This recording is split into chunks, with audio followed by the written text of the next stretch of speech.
Tubaye ikaze bakunzi ba shani ya TV show. Ndacyababwira ngo umwaka mushya. Turi umwaka mugeze turi mu kwa mbere. Umwaka mushya muhire ku bakunzi bacu, inshuti zacu aho muherereye mwese. Umwaka mushya muhire turabakunda cyane, niyo mpamvu tuba dufashe umwanya tukavuga ati reka tuze tubaganirize. Twari tubakumbuye. Tutazambaye. Twari tubakumbuye. Namwe ndakeka mwari mudukumbuye, niyo mpamvu tugarutse nyine. Ubwo hari ibitekerezo by'abantu twagiye tubona, hari n'ibindi dutegereje, ariko mu by'ukuri hari ikintu nyine Sheri yifuje kubaganirizaho. Ndavuga ni nyine reka tuze hano tubaganirize kuri kamera, kuko ntabwo waca kuri buri muntu inbox. Harimo n'abo tutagira nimero kandi badukunda, baba bashaka kutwumva ubuzima bwacu nuko tubimihagaze. Rero twavuze ati reka tuze hano tubaganirize, namwe nyine mujye muditekereza. Ariko njye hari icyo yashatse kubabwira n'ubu ntaramenya ngo ni igiki, kamuha umwanya nyine ababwire. Ariko nawe mu cyo nshaka no kuvuga, nawe hari icyo wiziho. Ntacyo nzi Sheri, ni ukuri. Komeza unihangana ku buribwe ufite muri ino minsi, ikibazo cy'ibere ufite. Nubwo tunywa mbivuga ntaratangira, ese ko ubutinya kubivuga bira ngo my friends, ureka mbanze mbasuhuze, wenda turakomeza mu kiganiro. Amahoro n'urukundo abe kuri mwebwe, turabakunda cyane nka famille Martin. By'umwihariko ni ikintu mpora mbabwira ko mbakunda kandi mpora mbifuriza ibyiza byuzuye umunezero. By'umwihariko rero neshejwe no kuba ndi hano ndi kumwe na madamu, kandi shimira Imana ko mu rugo tumeze neza, turi amahoro nubwo ibibazo biba bitoroshye. Ariko mpangayikishijwe cyane nanone, umwana wanjye murabizi ko nungutse, mukunda cyane by'agahebuzo, ariko mpangayikishijwe cyane nuko mwino minsi afite ikibazo cyo konka. Kubwo ikibazo mama we afite mwino minsi, bamwe tuvugana inbox bo barabimenye, n'ababashije kundangira umuti ndawugerageza, ariko nta kiri guhinduka. Mama we ubwo haciye nk'iminsi nk'itatu n'ine n'itanu iri kuzura ubu ngubu. Urabona nawe ubu turi mu kiganiro, 5 nibwo iri kuzura uyu munsi. Ariko no kuvuga ngo habaye ikibazo nyine cyo kugira ibere ni iry'ibumoso. Ni iburyo. Kubera ko ariho mba nicaye mpita ibumoso, kari mu rubavu rwanjye. Ariko nyine ni ikibazo cyaba gikomeye pe, kubona nk'umwana w'ukwezi amezi 2. Amezi 2 umwana wanjye aruzura ku itariki 23 nibwo araba yujuje amezi 2. Azayujuje ejo n'uyu munsi nyine 2. uyu munsi ni 23. My friend, impamvu ino sahane narayiririye rero ibamo ibintu byose, ibamo n'amatariki do, ababireba bari kubibona. Itariki ziba zirimo, ngiye yarigeze incanga ariko nkahita mbibona. Narayiririye ino saha, mana yanjye nshimira umuvandimwe wamfashije kugira ngo mbashe singize itariki se 23. Kanyikuremo hari abantu badukurikiye ari batubwiye itariki ntabwo uri kuzireba. 23 isaha rero ni gift nahawe n'umuntu mbonera no kumushimira, ariko cyane cyane bari bayintwaye kubw'idene, ariko nshimira umuntu wamfashije kugira ngo ngire nyisubirane. Imana imuhe umugisha, ndamukunda cyane kandi ndayimushimiye. Itariki urabona ko ziba ziri mu 23, ababasha kuraba bari kuzibona 23. 23. Okay. Twango bivuze ko umunsi umuhungu wanjye yagize anniversaire y'amezi 2 months. Happy birthday my son. Ni iby'agaciro gakomeye cyane rero. Wow. Jabuti. Kibazo ndagukaraga iki se shaka iki kibambasi cyo mu rugo cyabaye kibambasi. kuvuga rero sinzi ukuntu nabona mbivuga nyine, gusa turabakunda cyane, mbirira akabomba ntago nkugora. mudusengere Imana ikomeze mu bintu byacu, dore ko hari n'imishinga turi gutegura nubwo uburyo babwanga. Nka madamu yari yatangiye gukora ariko biranga, twabibabwiye harya Twarabibabwiye. byaranze, baramwambuye agashoro twari twabashije kubona, byabaye nyine nk'imfabusa kuko yakoraga mu buryo butemewe, ubwo nyine byarangiye bibaye feyiri. Ariko nta kundi byagenda, buriya baravuga ngo icyo Imana yakuvuzeho ntaho kijya, kandi buriya kubaho kw'imishwi ntabwo ari impuhwe z'agace. My friend, hari abantu mujye munyihanganira, abantu bakunda kungendaho cyane ngo ariko ngo kubera iki ngo Martin ngo akoresha ngo imigani ngiki. Bongewe wenda gukoresha imigani sinzi, nyine nanjye shiduka byambayeho, ariko umugani ntabwo ari mubi kuko umugani ugana kariho. Ni nayo mpamvu nyine tuba tugomba kubyihanganira tukabyakira uko tubibonye. Gusa ikindi cya mbere ndashimira Imana ko ubu ndi guhuza n'umugore wanjye.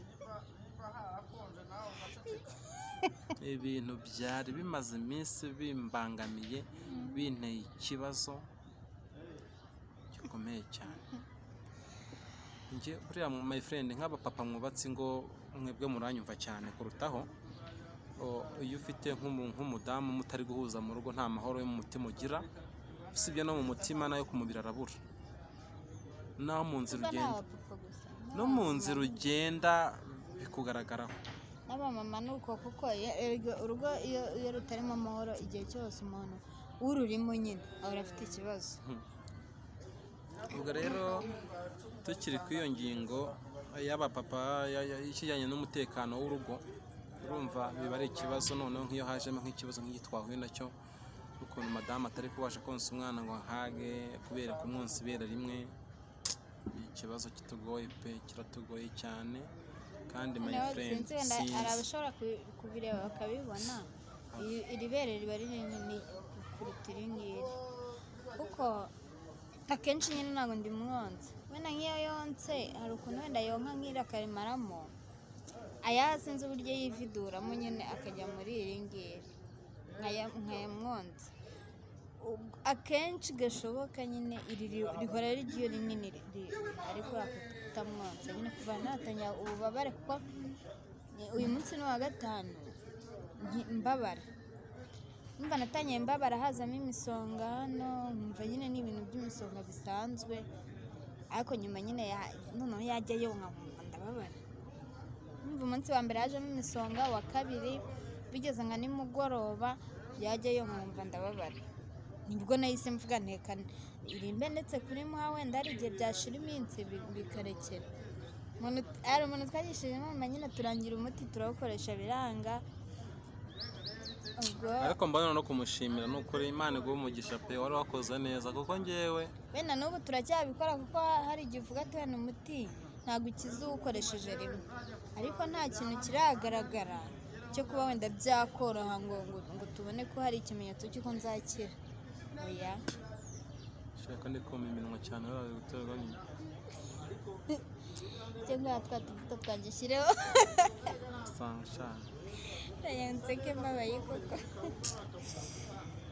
my friend, sinzi nabaye nanjye, ariko banza ari malaria yapfubye nanjye mu minsi ejo, ntabwo nari nzi ukuntu ari imeze koko.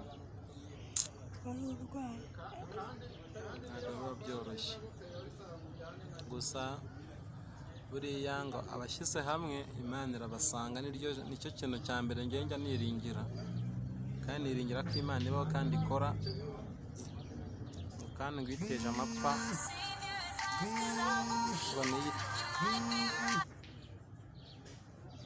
iteje amapfa ngo niyo itera n'aho bahahira. Niba rero yemeye ko umwana wanjye adashobora konka ngo ahage, wabona ari uburyo ushobora kubigenzamo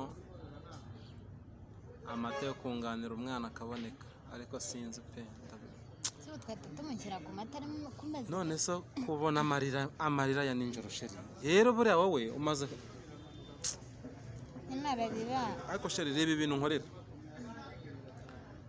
mbyuka nagiye sibyo, ndataha ngira ngo ndebe ko nazinduka mbyukire mu kiraka, warangiza ugahita unyegekaho umwana atangiye kurira ngo muhoze nanjye namwirirwanye. None se urumva atari njye ubangamiye koko guys? ubwo uzi ukuntu ngewe Mutugire inama ni ukuri kw'Imana. ngo sinjye nshyira hasi. ngo dore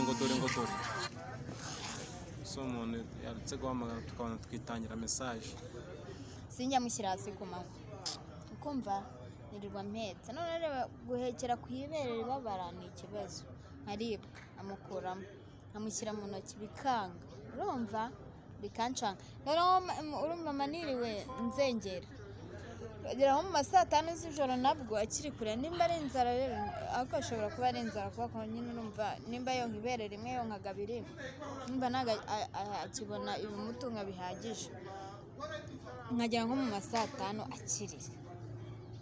ubwo rero nagira amahirwe nayo yaba ari maso nkahita mvugana reka mumuhe nk'umuntu nanjye wiriwe andiriraho, byibona nanjye mbona agahenge n'ayo masegonda angahe ntasinzi sibwo nikosara. ikibazo ntabwo uri gutekereza ndi buzindukire ngo ngirire n'izo mpugu nanjye. Mbese ko mba niriwe ndi kujarajara ahantu hose ngira ngo ndebe yuko nibura n'iryo bere risigaye ryabona n'amashereka nibura ajyamo ko kugura amata byo pe. Guys, sinjye kwihara ahangaha ndi umuntu w'umugabo pe, ariko ibyo ntashoboye gukora sinyamya ko byihara ni ukuri kose. Yewe sinamya kwemera ngo ibingibi ndi bubishobore ntabifitiye uburyo. Umwana wanjye ahageze ubu ngubu nanjye nkurikije wenda inzara nsigaye mubonana akeneye amata, ariko sinzi ngo nabigenza gute ngo mbabonere uburyo bwo kumugurira amata. kandi amata nibura amata akeneye amata buriya nka buri nagiye tujya kuyabaza batubwiye ngo iki amata anywa nibura mu cyumweru icyumweru kimwe ibihumbi 10 nacyo ngiye nabajije abantu bayaha abana babo baramwe ntago gishira, ariko kubera ko nibura amabere yose aba atahagaze umuntu nyine ajya amuha make yo kumwunganira. Urumva icyumweru ibihumbi 10, ukwezi kugizwe n'ibyumweru bingahe? Ibyumweru 4 si ibihumbi 40. none si ibyo bihumbi 40 nk'uko abyaranywe ko muzi ubuzima nibereyemo nanjye ko bamvuga ni dore Imana ni ukuncira inzira nkabona icyo gukora. Ibihumbi 40 by'amata y'umwana nabiteranyaho byonyine inzu mbamo ya 30 70 kurya byose njya mbibara kuko barya bitewe n'akazi niriwemo. Ngiye kubibara nanata n'umutwe sinjya nanabishyira mu mibare ngo mvuge ngo ku kwezi baryaye ko ntago nabishobora. None bashobora kurya 1000 bakiyeranja ejo bakarya 2 bitewe n'icyabonetse. Sinjya minimizinga, ni urwego ruba rutoroshye mu mujyi wa Kigali abahurimo bo barabizi. Ariko ibyo ngibyo wenda nk'impamvu ibyo ngibyo wenda mbibaze ni ibintu biri kawaida bidasibangana, sibyo? Ni ibintu bihoraho. Ayo mata agomba guhoraho kugira ngo yunganire umwana. Then n'inzu ni ngombwa kugira ngo tubeho turi mu nzu yishyurwa. Rero nyine mba nkubwira nti twe kwamukira nyine twemene tuyangane ibigeragezo byarara amarira wenda kurira biro bitaniyongera. None se kurira byonyine uyu mwana arimo ararira hari icyo atakaza. Kuba atakaza rero nta nicyo yinjije, harimo ikindi kibazo. Niyo mpamvu rero urumva turaho gusengerwa pe. Imana ikomeze tube hafi kuko urumva ibihe umuntu aba arimo ntago babitworoheye nyine. Komeze mutube hafi mudusengere. Noneho hari igihe nyine wenda umuntu avuga ngo inkunga y'amasengesho n'ufite n'iy'amafaranga none irakenewe ko pe. Hari ikintu kibano no kwihangana bikangira umuntu. Sinjye kwirirwa mbiyemeraho ngewe noneho ni ngewe ubyivugiye hano ndi Mige Martin, ariko hari igihe kigera n'amafaranga umuntu akumva none arayakeneye. Aho binabaye ngombwa kumva yanayasaba aho bishoboka kuko simba nifuza ko buriya mwababyeyi simba nifuza ko umwana yabaho adafite akabura icyo kimubeshaho cyangwa se akeneye. Umubyeyi wese n'iryo shema ryiwe guharanira icyo yatunga umwana cyane, ariko n'ibyanga nyine nibyanga ngiye sinjye kukubeshya sheri sibyo nibyanga ndakoresha tekinike ya nyuma urumva iriya ntebe nubwo wambujije kuyigurisha ndayitanga baduhemo make tumugure n'ay'icyumweru kimwe umbuza kuyitanga ukagira ngo intebe uyicayemo utariye wagize ngo hari ikintu yakumarira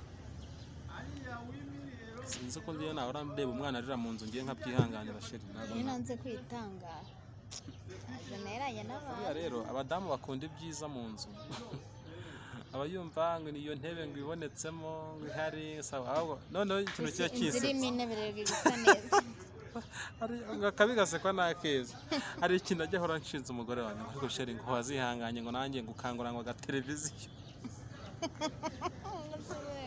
ibyo byari ngombwa kubivuga hano agateleviziyo hano ko ari cano y'umuryango turiho ko tutari kuri za rubanda zaza no z'abahungu koko guys muvuga isukuri udashinga arabyina wenda simvuze ko ntazayigura pe ariko si ubuzima ugaburisha ubuzima ndimo ni ubwo guhitamo gura televiziyo aka kanya yakwihanganye basi reka tubone turere umwana agere hejuru tubone ibimubeshaho televiziyo ni imwe y'iromba nzayikugurira none zarakatutse sha tuzajya ku batekinisiye bazikora ntago nzayibura televiziyo yo mu 30 ntago nzayikuburira nawe ukajya ureba ngo niba ari filime uba ushaka kureba niba iki ari na filime ica kuri radiyo Rwanda abambi ica kuri televiziyo Rwanda bita Seburikoko niyo mpamvu buriya nsanga wagiye mu baturanyi wicayeyo nigeze mbona wanifotoreje wowe uranapostinga Seburikoko ndayikunda mu rundi rwego uranapostinga we wagiye kuvumba ibyuma mbabarira ko bya bintu kanzabisiga uzangeza yo nukuri kose kanzabisiga mbikureho basi ya ntago bazakwinuba ari ahantu hora ugiye kubumba TV niba nyine babazanyirukana ese biba nk'iyo bagiye kurya ubigenza gute uhita usohoka